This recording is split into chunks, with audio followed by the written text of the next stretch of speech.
So let's see this question. Question says, with respect to the compound 1 to 5, choose the correct statement. आपको 5 structures दिए गए हैं और आपसे पूछ रहा है कि इनमें से करेक्ट ऑप्शन कौन सा है।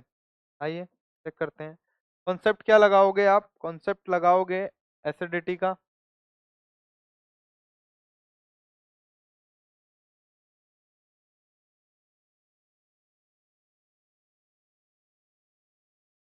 Directly proportional to stability of conjugate base.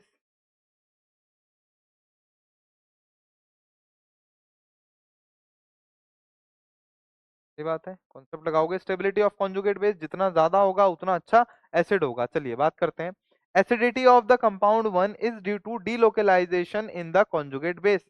आप इसका कॉन्जुगेट बेस बना लीजिए। तो H प्लस यहाँ से निकाल दीजिए और यहाँ जनरेट होगा आपका माइनस चार्ज। H निकलते ही माइनस चार्ज, ये बन गया कॉन्जुगेट बेस।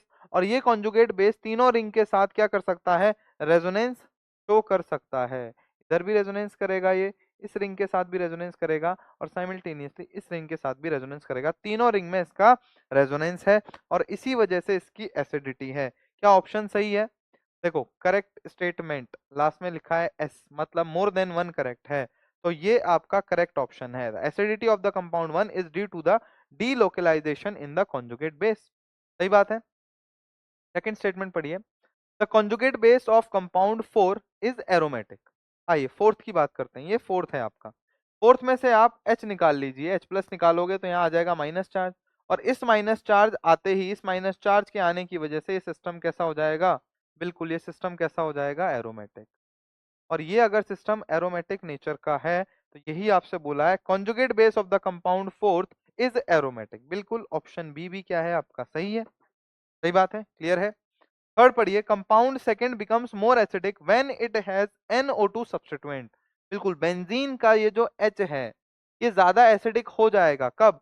जब आप इसके पास NO2 लगा दोगे। अगर इसके पास NO2 होता, कोई इलेक्ट्रॉन विड्रॉइंग ग्रुप होता, तो ये बिल्कुल आपका कंपैरेटिव, अभी के कंपैरिजन में ज्यादा एसिडिक होता। सही बात है। बिल्कुल स्टेटमेंट सी भी आपका सही है। और आपको दिया हुआ है the acidity of the compound follows order. क्या ऑर्डर फॉलो कर रहे हैं?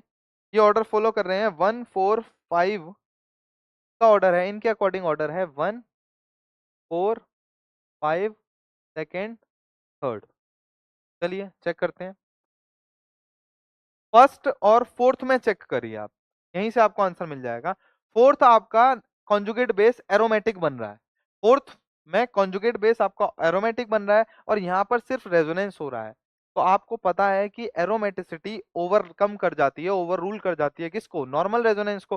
तो फोर्थ में जो एरोमेटिसिटी है, तो इस फोर और फर्स्ट में करेक्ट ऑर्डर क्या होगा? फोर ज्यादा एसिडिक होगा फर्स्ट से, और ये क्या कह रहा है? फर्स्ट ज्यादा एसिडिक है फोर से। तो मतलब ये वाला जो इसने ऑर्डर दिया है एसिडिटी का, ये ऑर्डर आपका गलत है। तो जो करेक्ट ऑर्डर होने वाला है वो देखिए, सबसे पहले किसका होगा? फोर्थ का। देन आपका फिफ्थ का, यहां से sp हाइब्रिडाइज्ड है। फिफ्थ का। देन आपका फर्स्ट। फर्स्ट के बाद आएगा आपका सेकंड एंड थर्ड। सेकंड।